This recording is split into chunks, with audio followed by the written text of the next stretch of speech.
वर्षी येणाऱ्या पूर परिस्थितीला सामोरं जाण्यासाठी महानगरपालिकेमार्फत विविध उपाययोजना करण्यात आल्या आहेत। मागच्या 2 महिन्यापासून नालेसफाई एकूण 85 नाल्यांच्यापैकी 67 नाल्यांची नालेसफाई पूर्ण झालेली आहे। 18 नाल्यांची नालेसफाई आता सध्या सुरू आहे, 2-3 दिवसामध्ये पूर्ण होईल।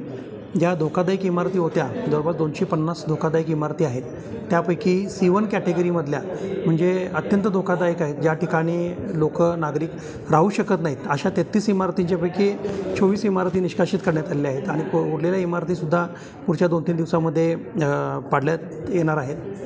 घाटकोपरमध्ये जी काही होर्डिंगची घटना घडली होती, त्या पार्श्वभूमीवर अनधिकृत होर्डिंग आम्ही 30 होर्डिंग शोधले होते महानगरपालिका हद्दीमध्ये, त्यापैकी 30च्या 30 आम्ही निष्कासित केलेले आहेत।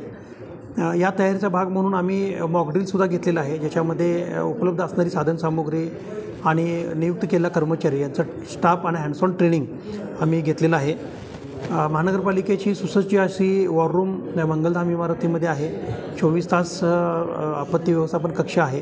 तसंच प्रत्येक प्रभाग समितीनिहाय म्हणजे 4ही प्रभाग समित्यांच्यामध्ये स्वतंत्रपणे आपण आपत्ती व्यवस्थापन कक्ष स्थापन केले आहे, त्याचे नंबर आपण फ्लॅश केलेले आहेत।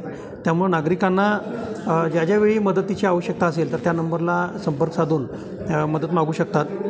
त्याचबरोबर जी 36 निवारा केंद्र आहेत, तर निवारा केंद्राचीसुद्धा पाहणी करण्यात आलेली आहे।